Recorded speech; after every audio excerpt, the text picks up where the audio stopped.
Here we go.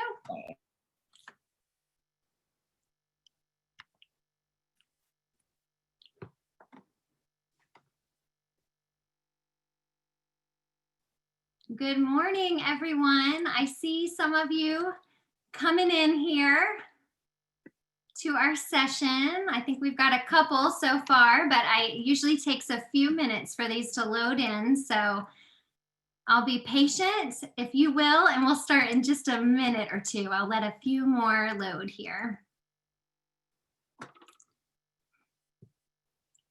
For those of you who are already on, if you were in the worship this morning, oh my word, I wish I could see your faces now to see your smiles, but I have a feeling you felt the same way I did, which was it was just amazing and beautiful. And I felt so connected to all of you to really just pause for a moment and think about how we were all sharing and singing the same songs from different places throughout the country and worshiping God together. It was just pretty remarkable.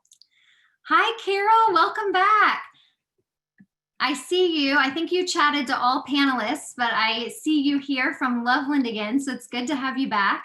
If you're just joining us, chat your name and where you're from, and if you'll select at the bottom of the chat, you'll see a blue button, and it says all panelists, and if you'll change that to say all panelists and attendees, then you'll have an opportunity to chat to everybody. So if you can say all panelists and attendees and just say hello so that we know who's on our session this morning, tell us that you're here.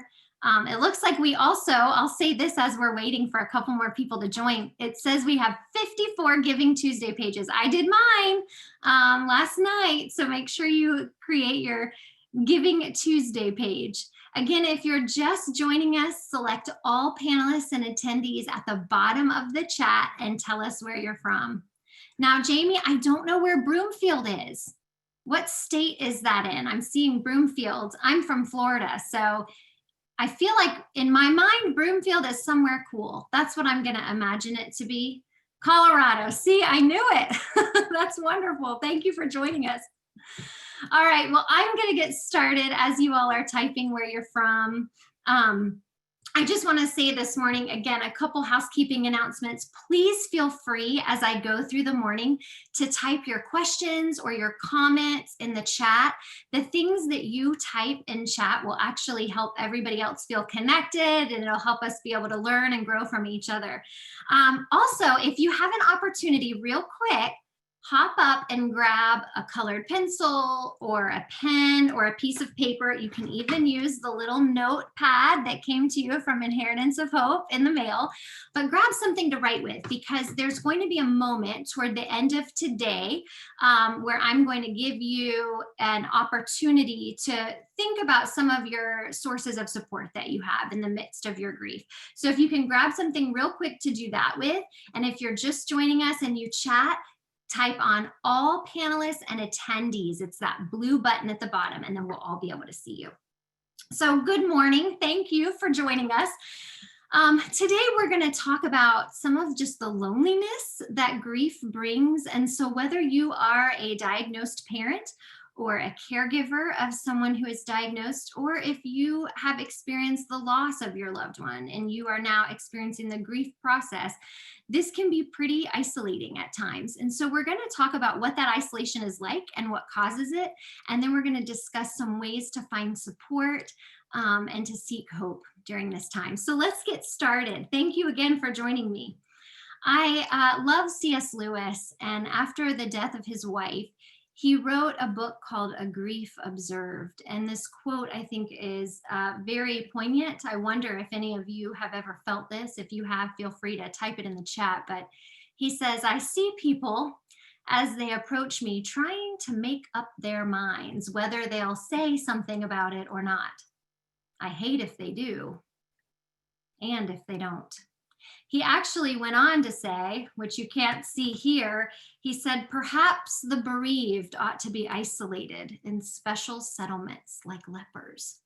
I think that speaks to how deep his loneliness felt at times. I see some of you saying that you agree with that statement, that sometimes it's that awkwardness of what if somebody says something and then what if they say something that's more harmful than helpful, and that makes me feel further isolated.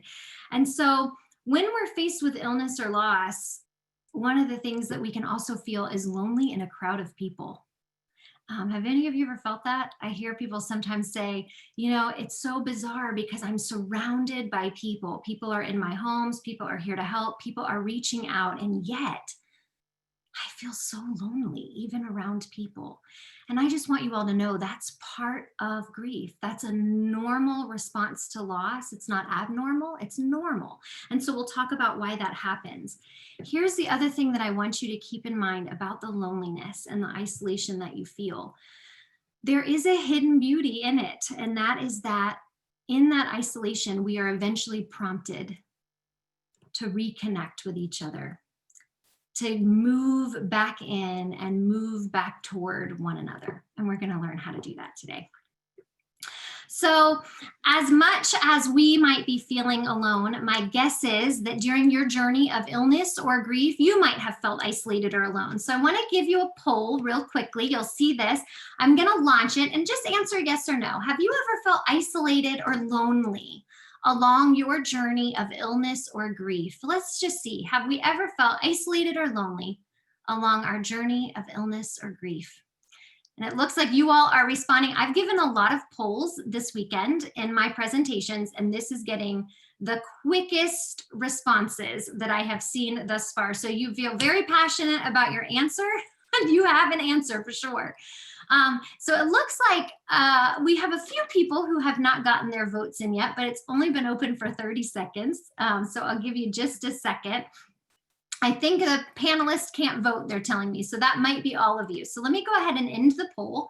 And then I'm going to share the results so you can see it. It looks like 93% of you said yes, at some point you felt isolated or lonely. And one of you has not felt that way yet. And I think that's beautiful. Thank you. I hope that you're able to share with us too some of those connections and the way that you have been able to seek that support during this time. So I'm going to stop sharing now. If you can't see what I've just shared for you, the results, they're in a drop-down menu at the top of your screen, and you might be able to see them from there. So, all right, I'm going to stop sharing that.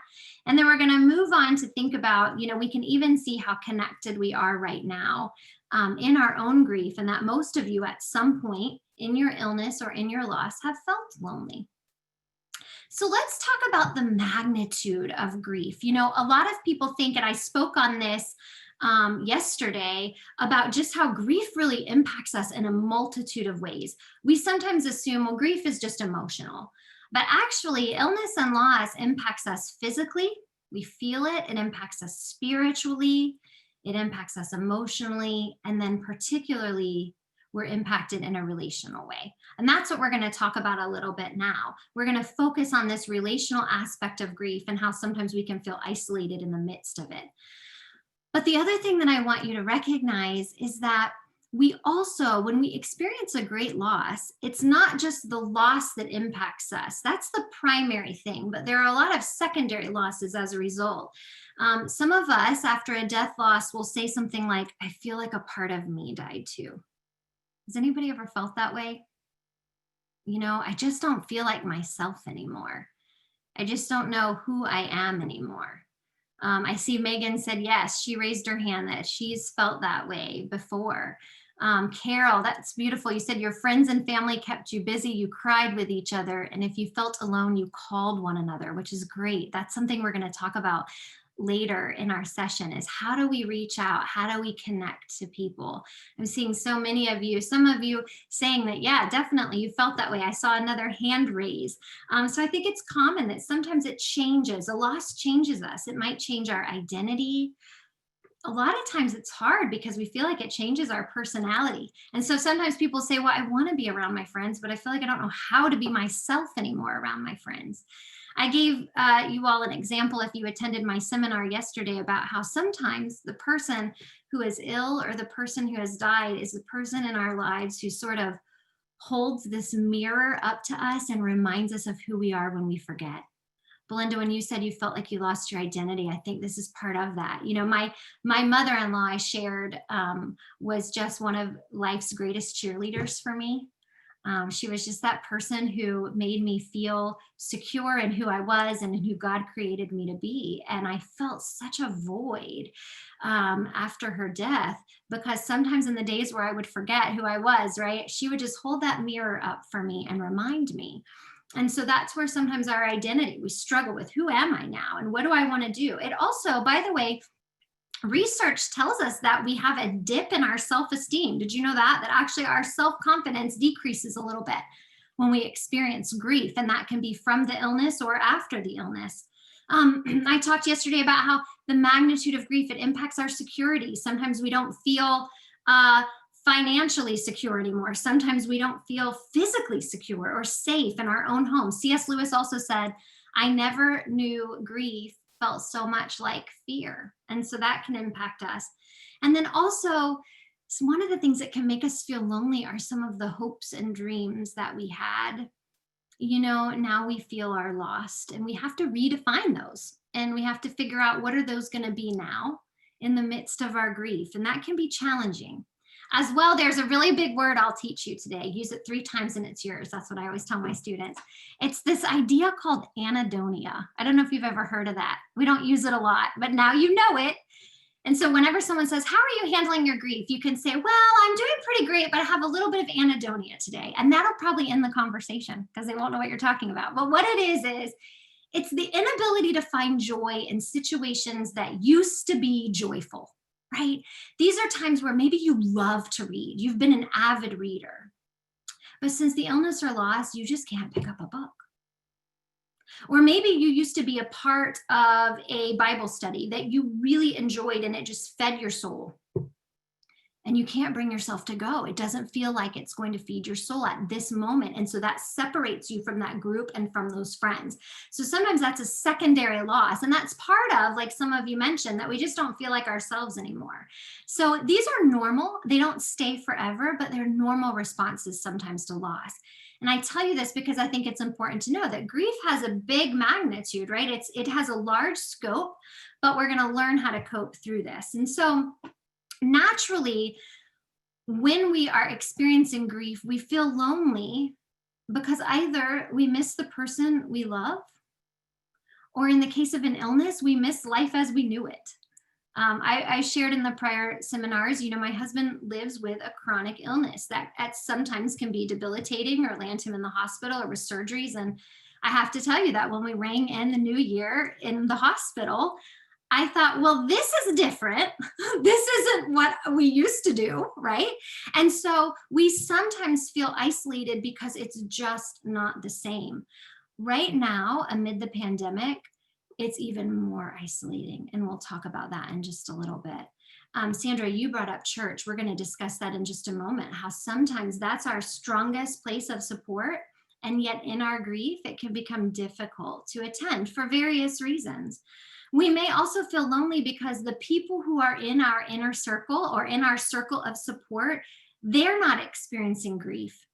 And so even if they are, sometimes our family members that we're closest to, we don't want to talk to about our grief because we worry we might upset them, or we might walk on eggshells and worry about what to say or what to do. So sometimes we can even become lonely within our own families. The other thing too is grief does pull us inward to focus on ourselves, because we have to heal, right? And so that takes a lot of effort. We have to give time and attention to our emotional and our spiritual and our physical reactions. We have to give time and attention to those in our family as well. And so we have to focus on healing. The problem is that can often contribute to that isolation that we experience, because it's hard to know how to approach other people in that. So the relational impact of grief, I see several of you talking about worship. So let's start with that one, the worship and faith community isolation. Sometimes in our churches, first, let's just say this. Illness and death is universal. It's the one thing, right? Everyone will experience loss in their lives. And yet it's the thing that most of our pastors and even our counselors in our community are the most least equipped to deal with. We don't necessarily train them well on it. We train pastors on how to do a funeral, but maybe not necessarily how to support people in grief. And so some are gifted at it and some have to learn how to do it better. And so sometimes in our faith communities, and I know a few of you said this actually in one of my last presentations, that you've received some harmful, or maybe we should say unhelpful messages from people of faith who have said things to you or been dismissive or given platitudes.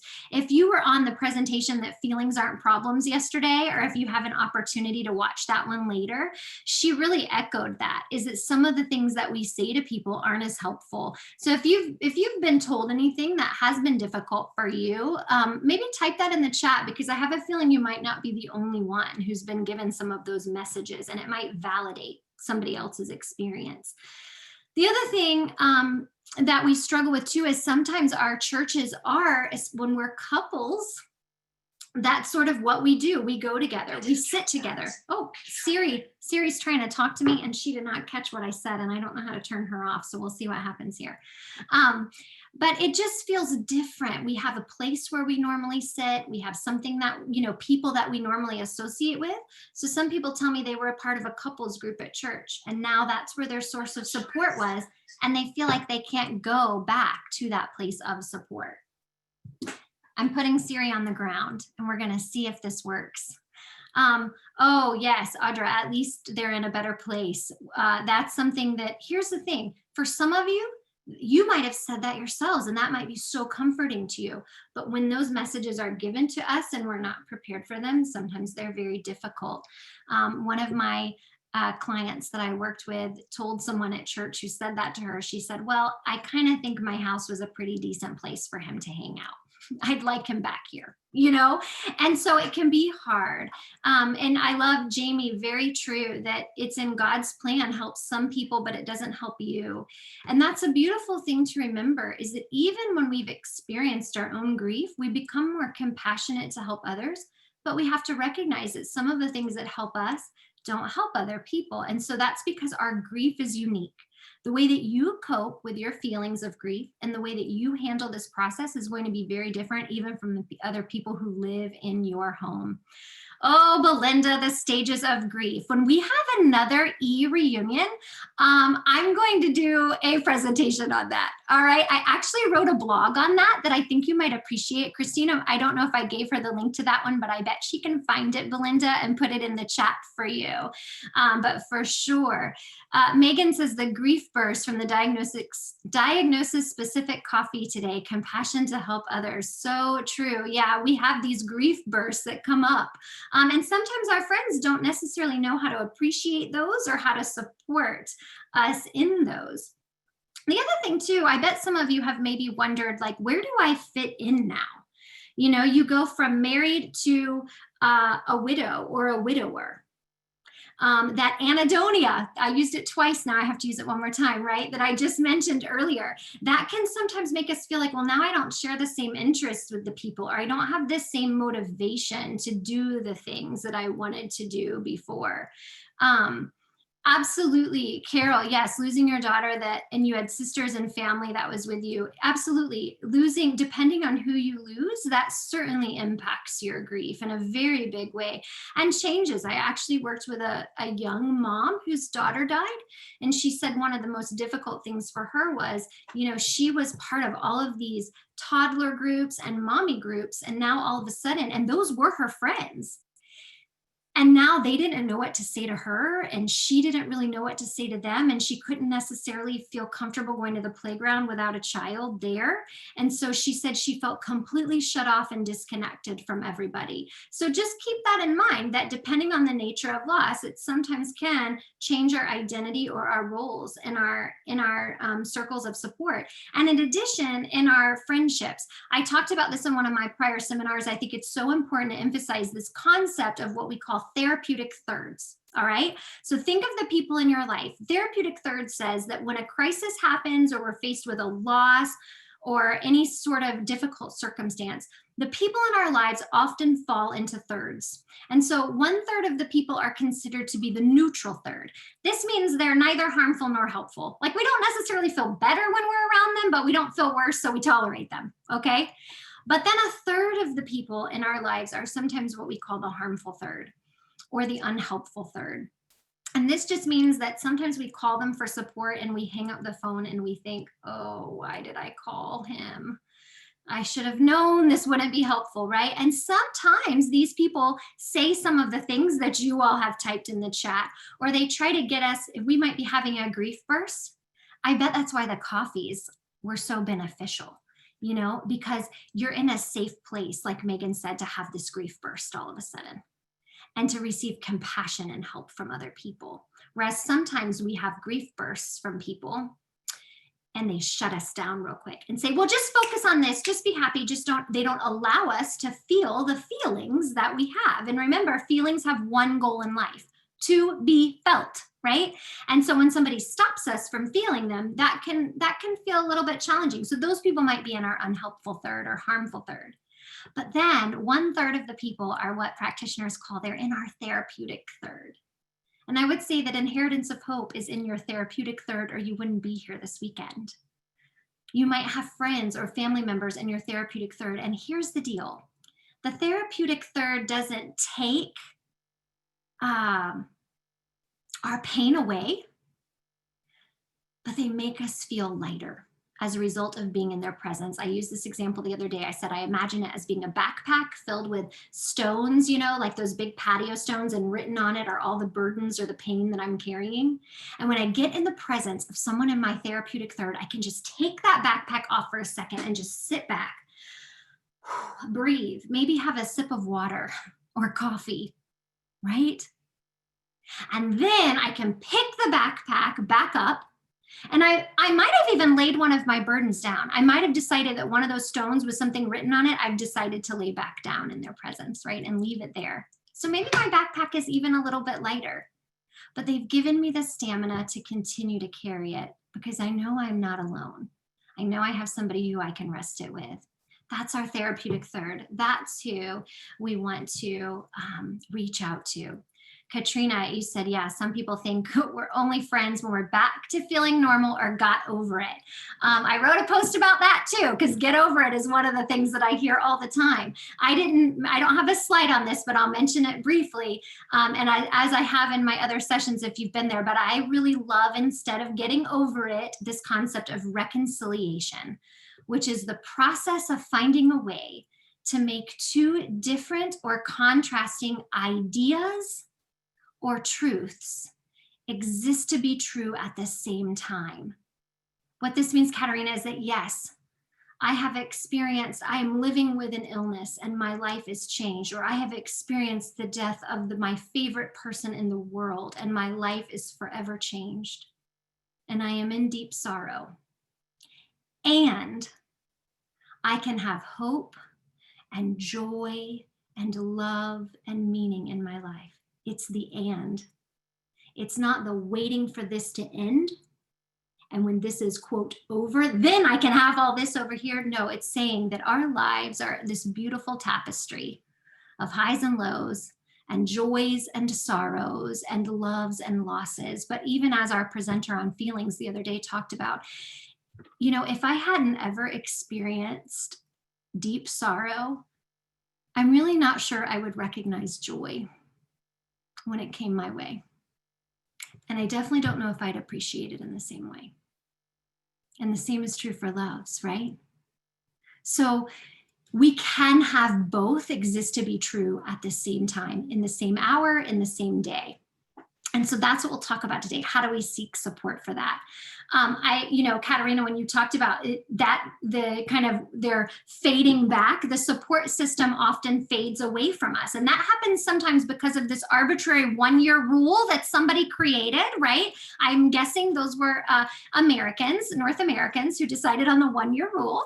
And what this means is some people think, well, everything should be fine in 1 year. And here's where I can tell you, I think that came from. Most people who work in the grief and bereavement field believe That idea actually came from the fact that with hospices, part of the Medicare guideline is that we provide bereavement support and follow-up to families for 1 year and 1 month. So for 13 months. But just to let you know, hospices have pushed back against that and have said we really want to be able to offer support during that second year as well, because what we see is that sometimes people's friends get a little bit tired of hearing about it and they kind of fade away at that 1 year point. And so again, there is no time frame on grief and mourning. Some of you shared that in my prior seminars, and you really beautifully affirmed that time doesn't heal us, right? It's what we do with the time.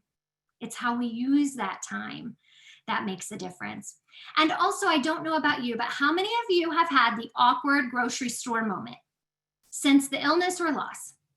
This is where you are in the grocery store or you are in a public place, and all of a sudden you run into somebody and they don't know what to say to you or do to you. It's exactly what C.S. Lewis was talking about on that first slide, right? I don't know if I should say something. What can I do? You know, how can I, do I say something? Do I not say something? I see some of you raising your hand. Absolutely, right? And so these awkward conversations do make it hard for us because people don't know what to say to us. And sometimes we just don't have the energy to say anything to them in that moment. I often say that, you know, prior traditions, and I love, Megan, you're talking to, yes, actually Jewish tradition does have a very specific time frame on grief, and several traditions do. In fact, we used to wear clothing to acknowledge our losses. We would wear black armbands or different things like that. I actually know some grief counselors who give out things to remind their clients that they're in mourning. But I think about how that might take some of this awkwardness away when we have grief bursts in public places. If we had this black armband, all of a sudden people around us could come and they could just embrace us in that loss. They could put their arm around us and they could say, I've been where you're at. I'm extending you a prayer. I'm extending you compassion. I'm extending you love in this moment, right? Joy, what you just mentioned, absolutely, of saying, you know, you have to tell them that Gunther passed away and how awkward and hard that can be for you. And yeah, Carol's had the grocery store situation as well. And I know some people, actually, I have a student in my death, loss, and bereavement class right now whose brother died probably when he was about, I think he was in middle school. He was about 12, and my student is now 19. And he told me the other day, he said, I rarely tell anybody. He said, until this class, I'm learning how to say it. He said, but it's just awkward. People don't know what to say back to me. And so my goal, sort of what I don't know if this is what God has called me to do, but I really hope at some point we can change the way we talk about it so that we don't have to feel the awkwardness in these situations, so that we can teach our children how to love others well, even through their loss. And I want to say that to you all, that the experiences that you're going through in your families, when sometimes it feels like it's all loss and what is happening of this, I just want you to know you are raising children who are going to be more compassionate as a result of their losses. You're raising children, and even you yourself will be able to be those people in the faith community who are able to say helpful messages to other people, who are able to honor pain with people instead of dismiss it or take it away. Your experiences are going to change and shape other people's experiences and be able to extend help and support and hope to others. And that's what your children will gain from this situation. That's something that they will learn, and as they grow, really through your example. And that was what was beautiful for me about yesterday's presentation on childhood grief, is seeing all of the amazing work that you all are doing. Also, the pandemic, can we just pause for a moment and say, I could have done an entire presentation on the isolation of loss last year, and it would have been full of how we experience loneliness. C.S. Lewis wrote his book way before the pandemic. And yet here we are living amid increased isolation. And for some of you who still are living with someone who's diagnosed, my guess is this has even further increased your isolation. I know in my own life, because my husband has a chronic illness and takes 2 immunosuppressants, we really can't do much of anything. And when we do, obviously we're being very masked, we're being very, very cautious. But it has been challenging because to a certain extent, I've probably never felt more isolated from some of my friends because they're not choosing to be as cautious. And so that means that I can't be around them. So I have to create other ways to be around them. And that's what we're going to discuss in just a moment. We also now have those fewer opportunities for face-to-face support, even from professionals. So it's really wonderful to reach out to professionals, but some of our professionals now are only offering telehealth. Or when we do go to see them, we have almost this problem of like disguised grief right now because we're all wearing masks. It's very easy to hide our true feelings behind that mask. And so even sometimes when we go to support for therapy, in fact, I tell a lot of times students or people who want to meet with me, I say, can we meet via FaceTime? Because then I can really see them. I can see their affect. I can see their emotions. That's why it's hard for me to present to you without being able to see you. I love your chats. Please keep them coming because it's helpful for me to see how you're responding and how you're doing. And so we're going to learn about how can we do that when we have a diminished opportunity right now for face-to-face support in our communities because of the pandemic. We also, our support system that we had before, all of a sudden is dealing with their own losses amid the pandemic. And so they may not have the same emotional capacity that they had before to assist us. And I bet you can relate to this because my guess is as you're experiencing a loss, there might have been people and you were in their therapeutic third for other things that they were going through in their lives. And you've had to kind of take a pause and say to them right now, right? Grief's inward pull that I discussed. I've got to work right here on my own loss, my own emotions, and my own family before I'm able to reach out to you in this moment. And so sometimes now our source of support that was always there for us, they're in their own inner circles right now. And they're trying to cope with their own losses and their own emotional concerns. We also know that a lot of people are grieving multiple losses. So our children are either having anticipatory grief, right? Like what we discuss when we're facing illness. So they might be dealing with anticipatory grief, or they might be dealing with the death of their parent or loved one. And now maybe they're not in school and they don't have their social support there, or maybe it's via Zoom, or perhaps they don't get to go to softball or volleyball or some of our extracurricular activities that we used to do before. So again, that's placing more of a difficulty on some of our support systems. And I see some of your chats that the therapeutic third has dropped to the 1/8. I love that. And I think you're right. I don't love it, but I like your analogy of that. Katerina, not responding to many texts, only asking, how are you? That's a hard question to respond to, isn't it? Now you can just say, I'm having a little anhedonia. How about that? After today, and then they won't respond back to that either because they'll have to look it up. But it can be really hard. A lot of people say to me, how do I answer, how are you? Because I'm not doing great, and that can be a challenge. And so I 100% hear you on that. Also, we and some of you, I have a feeling, have experienced the death of your loved ones during the pandemic. And so that is creating even more isolation because we're not able to have funeral or memorialization rituals like we used to be able to have.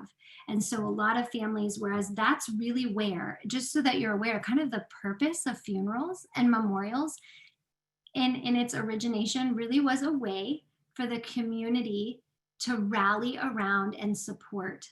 In fact, if you've ever heard the analogy for whom the bell tolls, have you heard that?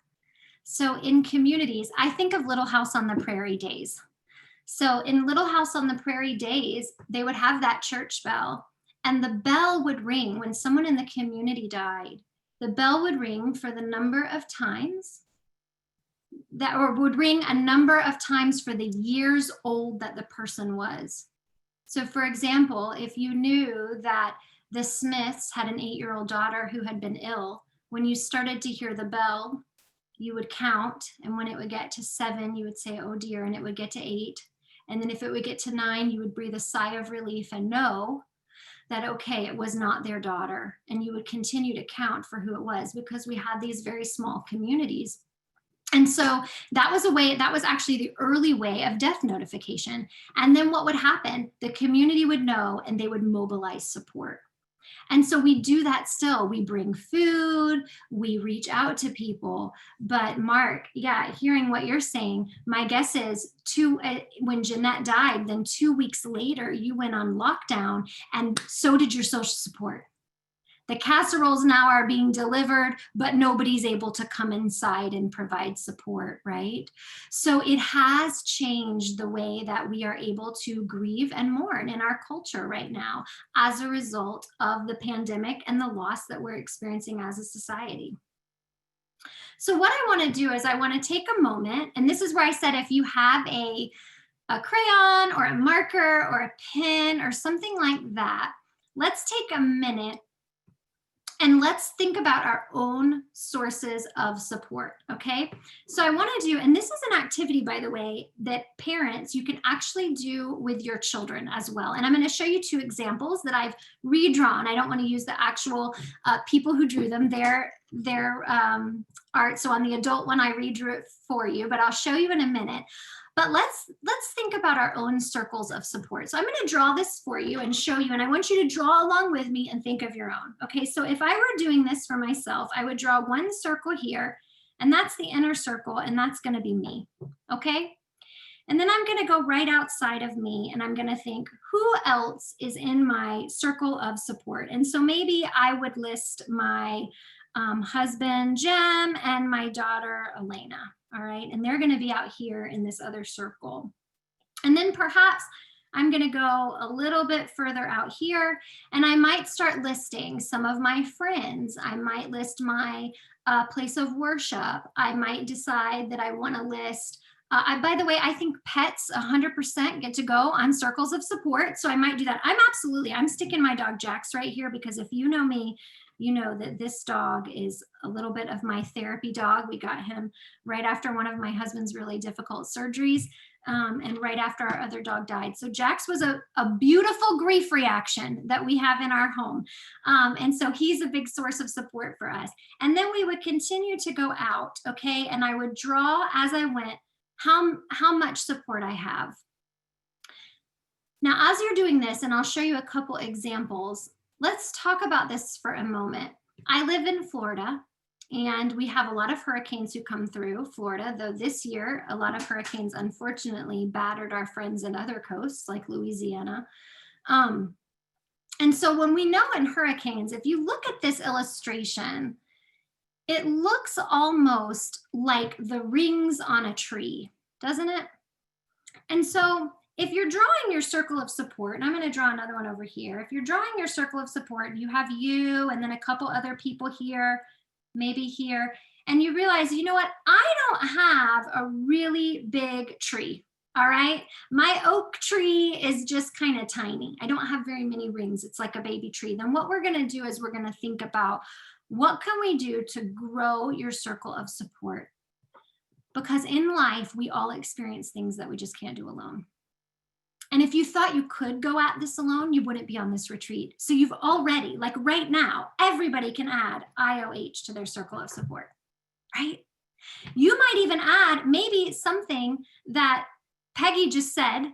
You're like, you know what? Honestly, I'm going to connect with Peggy after this, because Peggy and we've resonated with each other. We were on a retreat together, and 100%, she is somebody who I think needs to be in my circle of support that I can text if I'm having a bad day, right? What we want to do is, if our circle of support is small, is we want to grow it, because in the land of hurricanes, I'm super worried about a tree that I just planted last week. You know, it doesn't have a firm enough foundation to weather the winds of the storm that are going to come at it. But my larger trees, my well-established trees, my tree in the front yard that I know survived Hurricane Donna in the 60s because my house was built before that, she may catch some wind in her and she could come down depending on the storm, but she has such a solid base and a firm foundation. When we are weathering the storms of grief, when the high winds of grief bursts come upon us, we need to have a firm foundation of support. So think about who that is for you, what it is, where it is, and how you might be able to build and further or further strengthen your foundation of support. And then you can do this with your kids too, because it's very important for children to learn that sometimes things in life are just too tough for us to handle on our own. And God created us to be creatures of connection and community. What a beautiful, beautiful way to model that for your families and for your children, as to say, Mom can't do this alone.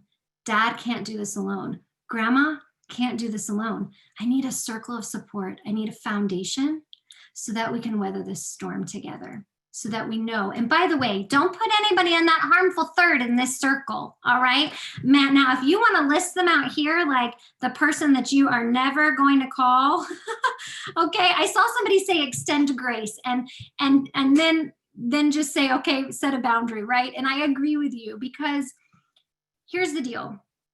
If somebody hasn't been through what you've been through before, and even if they had, everyone's experience is unique. Can't you see that already on here? Is in these meetings, you think, well, so-and-so has gone through something very similar, but the way he experiences it is very different from the way I experience it. And that's normal. That's what happens in our grief. And so a lot of times people haven't been through anything similar, and they don't know what to say that's helpful or what to say that's harmful. And they don't know how to be around your sadness, because they've just been taught by everybody around them, right? We're often taught there's one emotion we're allowed to show. And what is it?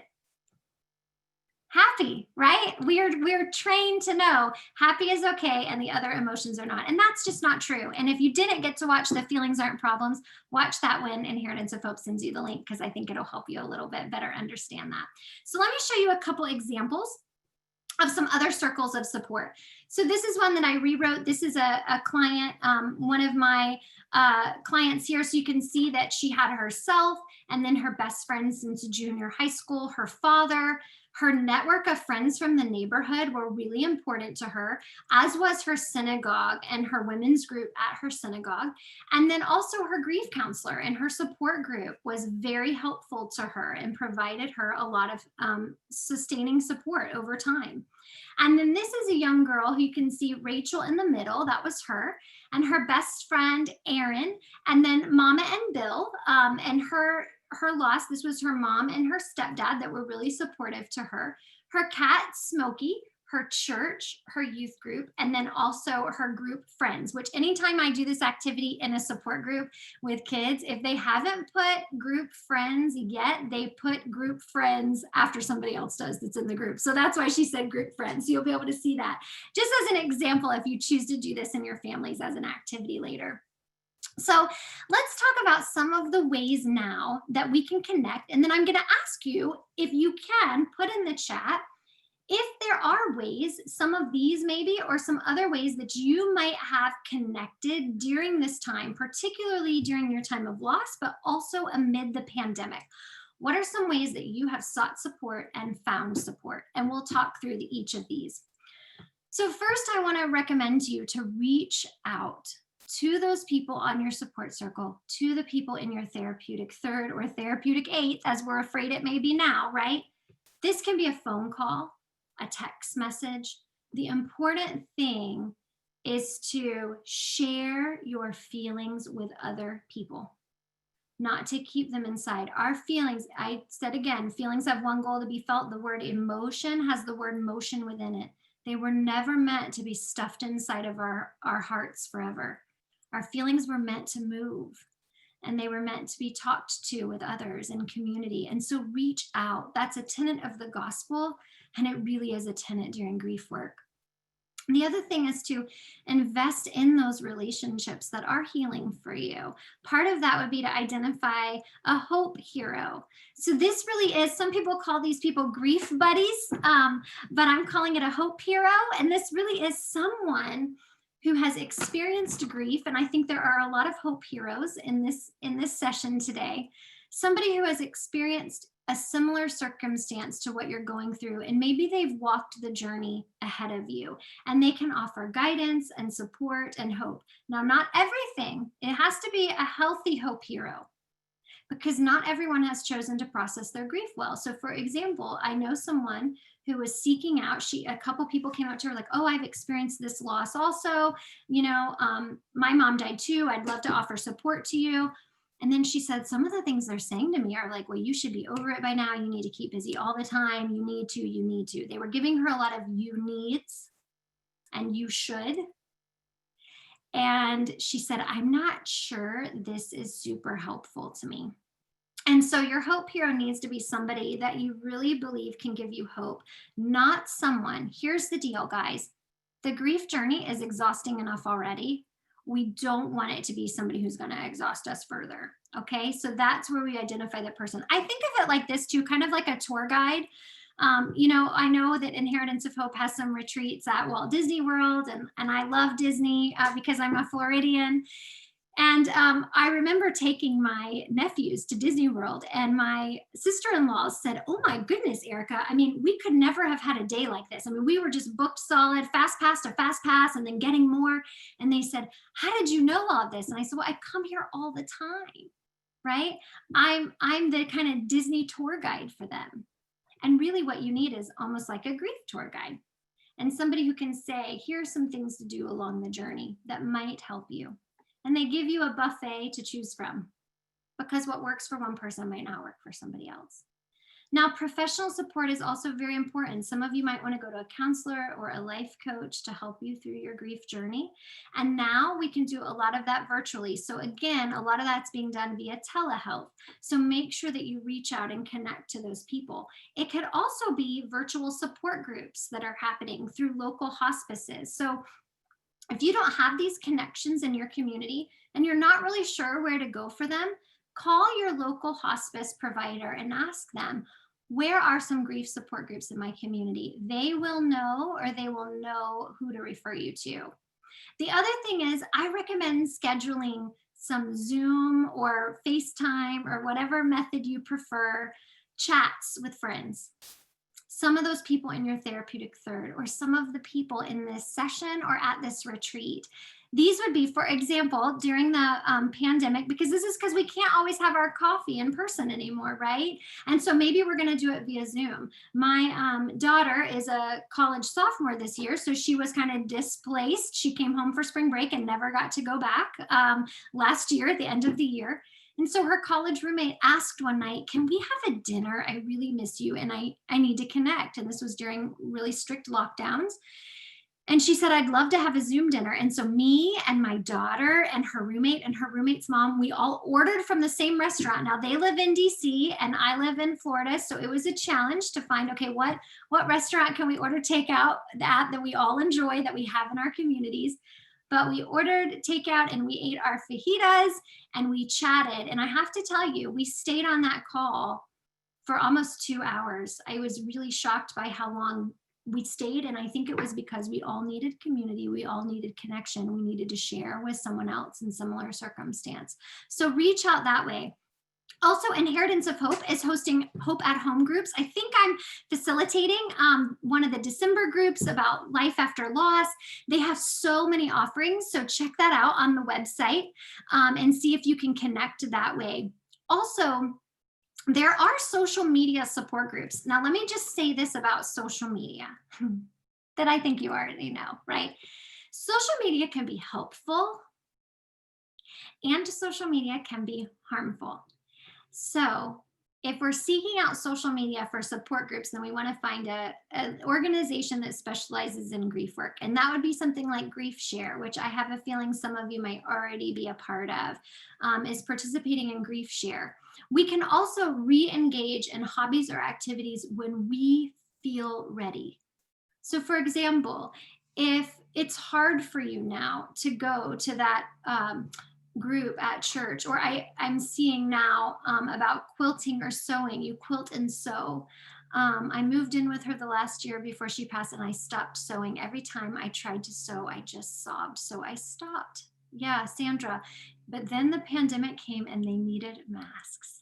Wow. You're going to make me cry, Sandra. You sewed over 2,000 masks. I remember my son telling me it was the first time he'd heard hope in my voice. You re-engaged in a hobby that you once enjoyed because your anhedonia softened, right? I used it 3 times, now it's mine. Your anhedonia softened. That's beautiful, Sandra. You know what I think's beautiful about it too? Is you gave yourself the time that you needed until you were ready to sow again.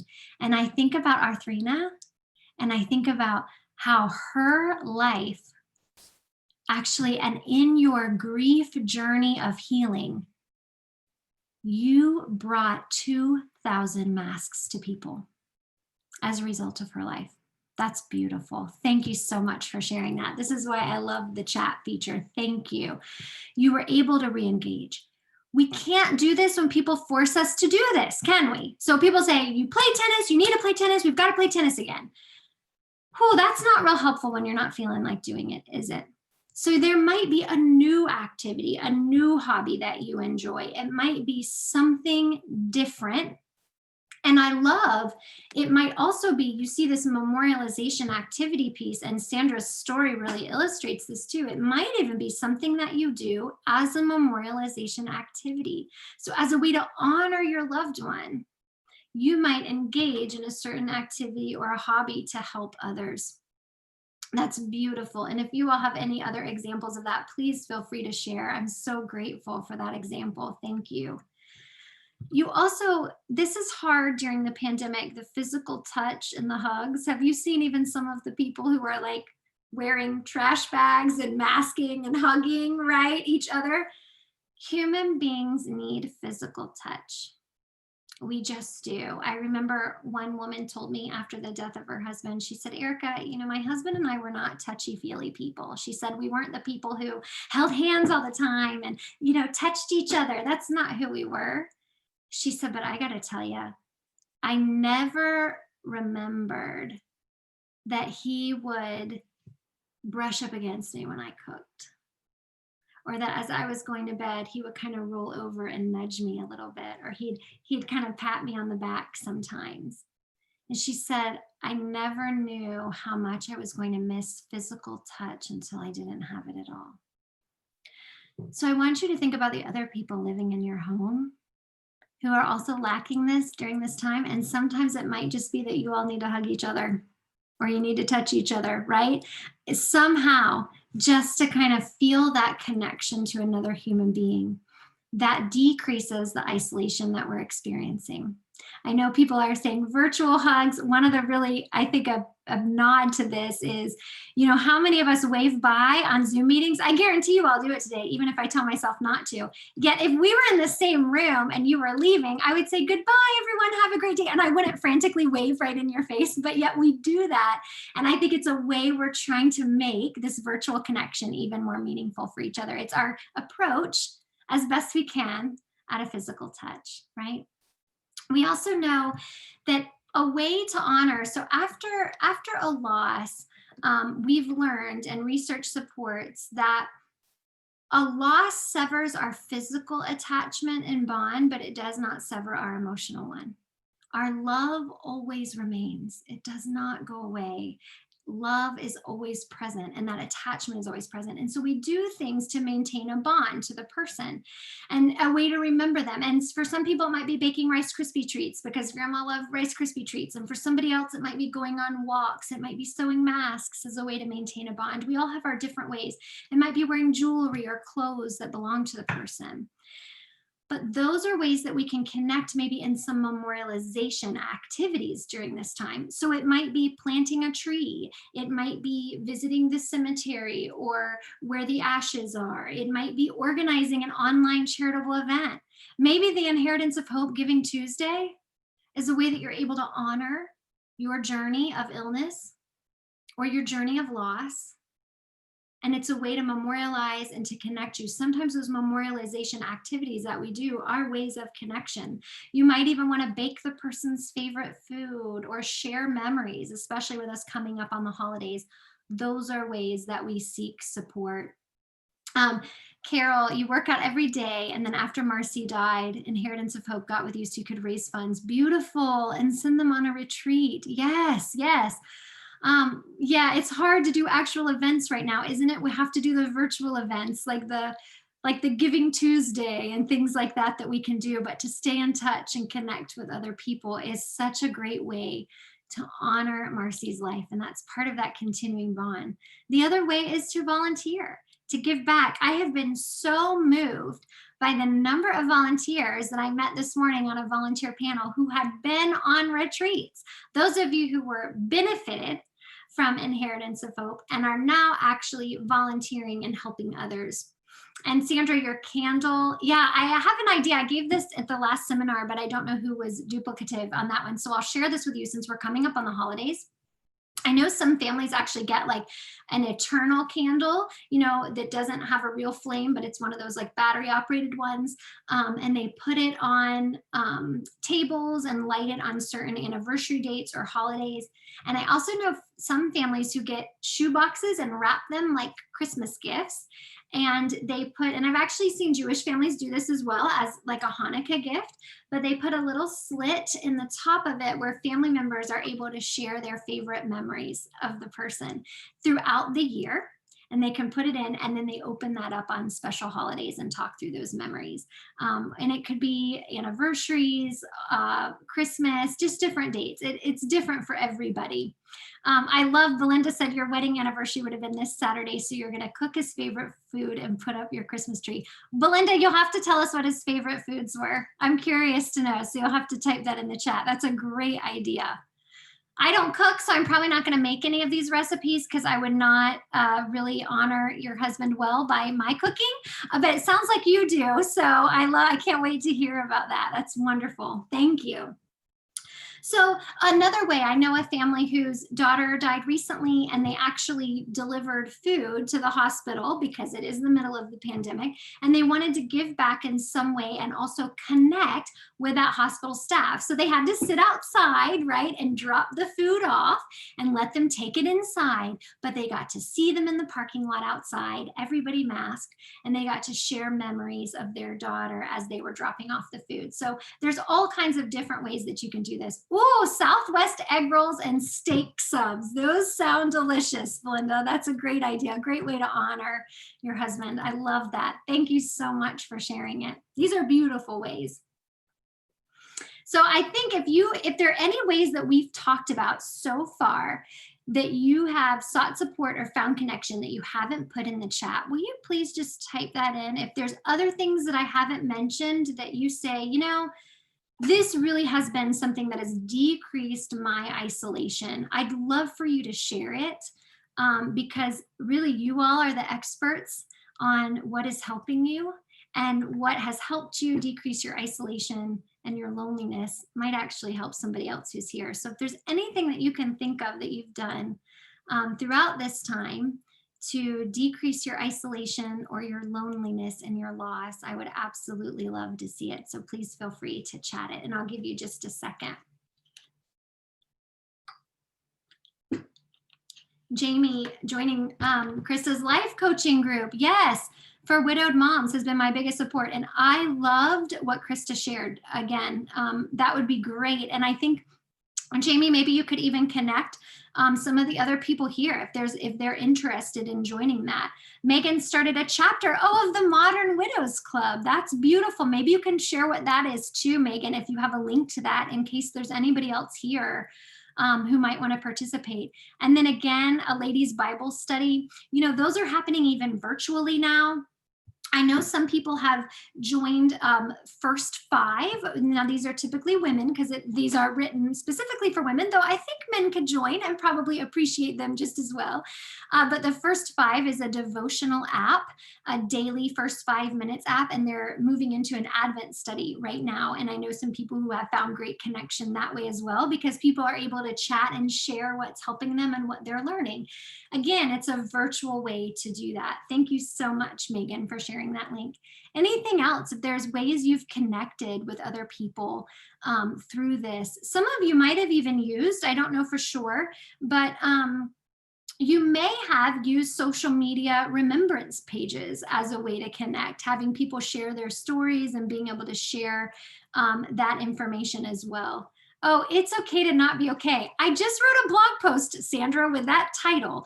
I'll have Christina put that in the chat because, yes, we struggle with the idea of not being okay. And so it can lead. Here's the thing about grief. We feel more isolated when we feel like something is wrong with us. We're not doing this right. We're not doing this grief thing right. The way I'm experiencing it must be different from the way other people are experiencing, and therefore I'm wrong, or there's something wrong with me. And so that's where these knowing that it's okay, what we're experiencing is normal, can immediately decrease our isolation. So learning more about grief is going to be very, very beneficial to you. Now, also, I want to spend a little bit of time talking about how we care for ourselves during this process, because if it is tiring and if it is isolating, what do we do to care for our own hearts that are in mourning? And some of you have already shared these ways. First, please extend yourself compassion. You know that this is going to take some time, and that the grief that you're experiencing is normal, just like Sandra said. We also have to think about, patience with ourselves, to not adhere to arbitrary timelines that people might give us, including people who are very well intentioned, and even some people who have been on the journey before. But listen, when I go to Disney World, some people tell me there are certain rides I need to go on at certain times of the day, and I just 100% disagree with them. All right. And that's okay. My journey at Disney is different from their journey. And my journey through grief and the experiences that I've had in my life following great losses is going to be very different from yours. And that is okay, 100% okay. I think about how we use lotion sometimes, right? Whenever our skin gets really chapped, particularly now with all of our hand washing and sanitation that we're doing. And lotion really is salve to our skin, isn't it, when it's dry? And so what I want you to think about as you care for your own hearts that are mourning is I want you to think about, what is salve for my soul? What are some things that I can do for my own soul and my own heart during this time? Some of it is going to be to take care of your physical needs. This is an exhausting process. I shared this in another seminar, but I want you to think about the idea of convalescence, right? Convalescence is a slow, gradual process of healing following a physical injury. So this is when we have surgery, we don't go run a marathon the next day after our leg has just been operated on, because that's going to make us worse, right? And so when we convalesce following an emotional injury like loss, it's the same thing. We have to slow down and give ourselves time and space to do that. We also have to take care of ourselves and rest and get some physical exercise when possible. We have to also know that, again, taking care of our heart means taking care of those friendships and relationships, and deciding that can be the most disappointing part, is some of the people you thought were going to be there for you maybe aren't there for you as much. And so it's a matter of saying, okay, that's all right, because God has not well equipped them to help other people along the grief journey, but God has well equipped some other people. And those are the people that I'm going to allow to help me on my grief journey. Also, I talked about this in another seminar. Laughing is helpful, and not fake laughter. Like the real guttural laughter is scientifically proven to give us some really great hormones and help us. And yet sometimes in our grief, we feel regret or guilt when we allow ourselves to have joy. And so my prayer for you today is that this concept of reconciliation that I shared about, the process of finding a way to make two different or opposite ideas exist to be true at the same time, helps you see that you are able to have that deep sorrow and miss your loved one immensely. And you are also able to have laughter and joy. It's an and, it's not an either or, right? We can have both of those. Joy, the stress in your body. I love that you said you're investing in a massage. Yes, that's beautiful to help release some of that tension that you're feeling, because we do carry our stress in our bodies for sure. And also allowing ourselves that some of the things we face, I mean, I told you my husband has a chronic illness, and without giving you too many details, but I know all of you have been caregivers and you've been there with me. There are some moments that are incredibly awkward and also incredibly hilarious. And yet in moments of deepest sorrow and sadness, we can find ourselves really just saying, this is not a situation we ever imagined ourselves in, and we're going to have to just laugh about this to make it through sometimes, right?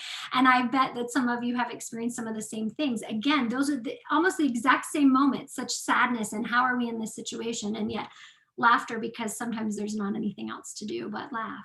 It's not meaning that you're not still honoring that loss or that person. In fact, I think it is honoring of that person to allow joy to seep in when it's time, when it's natural, and when it comes to you, not forced.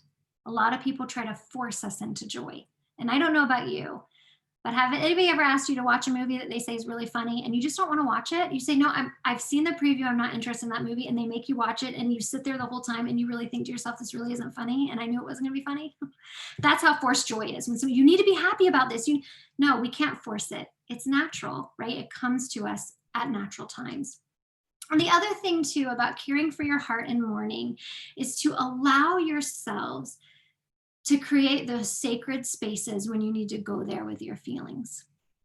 And so we have to dose ourselves, right? We can't take all of the pain at one time, and this is a painful journey. So we have to remind ourselves, and actually Krista talked about this. I love the dual process model of coping, and she mentioned it in her seminar, so I was so excited. But it says we kind of oscillate between loss-oriented behaviors and restoration-oriented behaviors, which is part of reconciliation. We go back and forth between this sorrow and this joy sometimes. And so part of that, though, is allowing ourselves the time to go there with our pain whenever we need it, but also recognizing that it's not healthy for us to sit there all the time. So sometimes I have people get medicine droppers and put like dose yourself to remind themselves that they can't have all of this at one time. But sometimes we need to move toward our pain. Like we need to play the song, and we need to go to the cemetery, or we need to just allow ourselves to cry in the shower, in the bathroom. We have to have those moments. And then other times we allow ourselves to maybe re-engage in that hobby or activity, or maybe have the Zoom dinner or chat, or maybe seek support from other people. We might use prayer. We might use meditation. I saw that we had gentle yoga, which is a great way to release stress in your body. I saw that that was part of the presentations. Spending time outdoors and engaging in those memorialization activities are also very good ways to process. I think Carol wrote just to us, but I think you intended it for everybody, so I'll share it. You said you had a talk with God after your second daughter died. And I asked God that I'd had enough and could we talk about this? And God sent me a message that it was okay. I need to laugh, but I do cry. Yes, absolutely. I've had some really great conversations with God at times of deep loss in my life. We want to keep that conversation open because I believe he does answer our hearts. And so that's wonderful to say. I love that. I love it. I also want to share with you, and Christina might be able to find a link for this. I didn't have a specific link, but Alan Wolfelt, who's a grief educator, he wrote something called the Mourner's Code. And so if she can find it, she'll put it in the chat, but it's called 10 self-compassionate principles. And I want to give you a hint of these and read a couple to you as we close. It says, though you should reach out to others on your journey, as you journey through grief, you should not feel obligated to accept the unhelpful responses you may receive from some people. And then it goes on to what are your rights? And it says things like you have a right to experience your own unique grief. No one else will grieve in the exact same way. You have a right to talk about your grief to help you heal, but you also have a right to be silent. You have, it says things about others may tell you that feeling angry, for example, is wrong. Don't take these judgmental responses to heart. Instead, find listeners who will accept your feelings without condition. You have a right to be tolerant of your physical and emotional limits, to have grief bursts, to make use of ritual, to embrace your spirituality, to search for meaning, to treasure your memories, and to move toward your grief to heal instead of away from it, right? And Sandra, I see what you wrote, and I want to say too, 100% that our relationship with God is a relationship.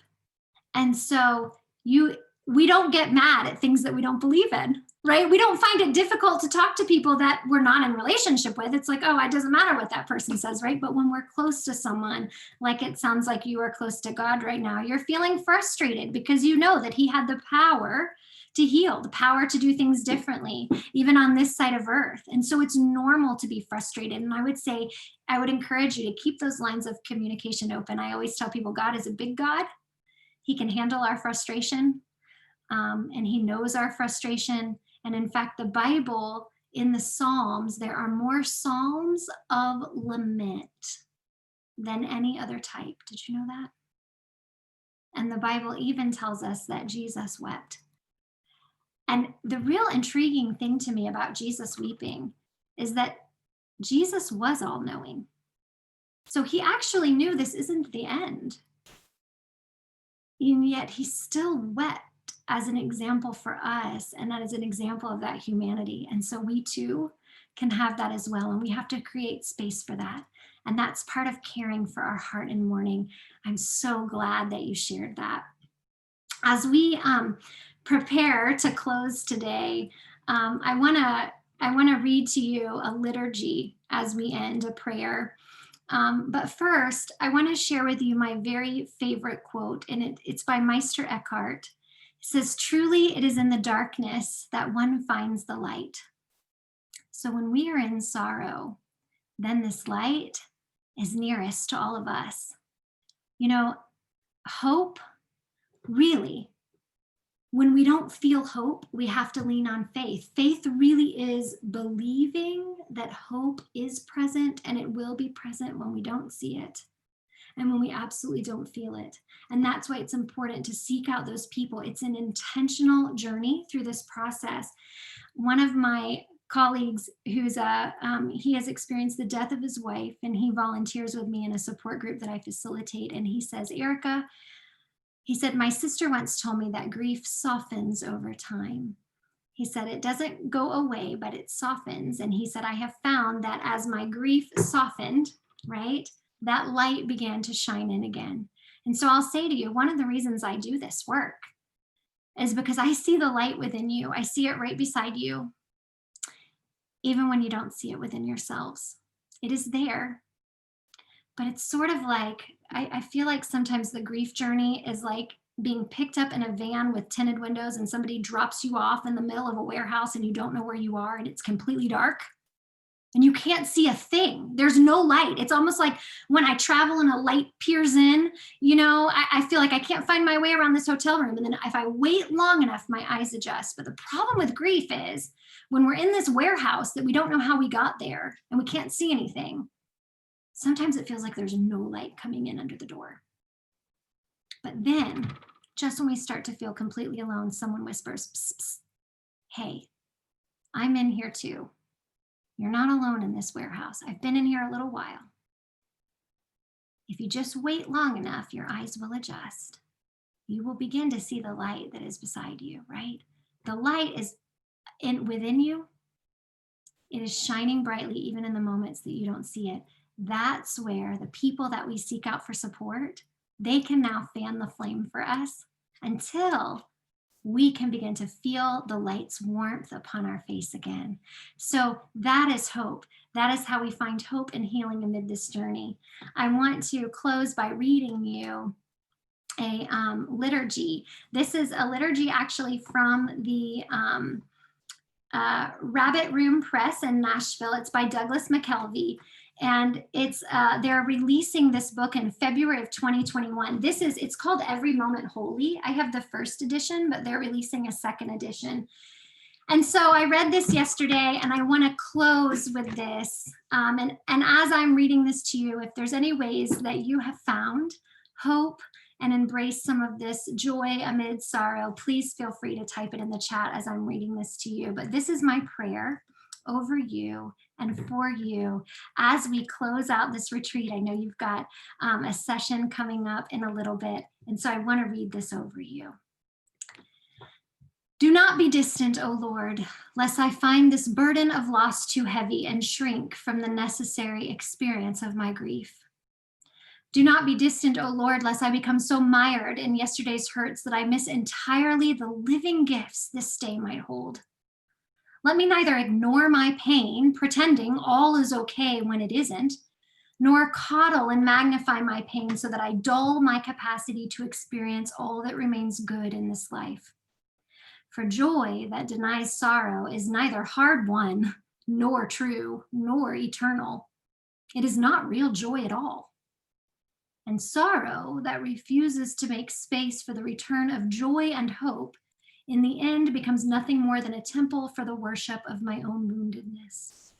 So give me strength, O God, to feel this grief deeply, never to hide my heart from it. And give me also hope enough to remain open to surprising encounters with joy, as one on a woodland path might stumble suddenly into dapplings of golden light. Amidst the pain that lays these days, give me courage, O Lord. Courage to live them fully, to love and to allow myself to be loved, to remember, grieve, and honor what was, to live with thanksgiving in what is, and to invest in the hope of what will be. Be at work gilding these long heartbreaks with the advent of new joys, good friendships, true fellowships, unexpected delights. Remind me again and again of your goodness, your presence, and your promises. For this is who we are, a people of the promise, a people shaped in the image of the God whose very being generates all joy in the universe, yet who also weeps and grieves its brokenness. So we, your children, are also at liberty to lament our losses, even as we simultaneously rejoice in the hope of their coming restoration. Let me learn now, O Lord, to do this as naturally as the inhale and exhale of a single breath. And do this with me, friends, to breathe out sorrow and to breathe in joy, to breathe out lament and to breathe in hope, to breathe out pain and to breathe in comfort, to breathe out sorrow and to breathe in joy. In one hand, I grasp the burden of my grief, while with the other, I reach out for the hope of grief's redemption. And here, between the tension of the two, between what was and what will be, is the very is of now. Let my heart be surprised by, shaped by, warmed by, and remade by the same joy that forever wells within and radiates from your heart, O God. Amen. I just want to say to you all, and I don't want to get emotional, but it has been a joy for me to be here with you. You have provided me hope. You have uplifted me. I will be praying for you and for your families. I am eternally grateful for the opportunity to have shared with you this weekend. May God bless you richly. May God provide you hope and joy amid the sorrow and loss. Have a wonderful day, and I will see you with enthusiasm and energy at the 3:00 ceremony. I believe it's 3, and if I'm wrong, I need somebody from Inheritance of Hope to say it real fast. But thank you for your comments and your feedback.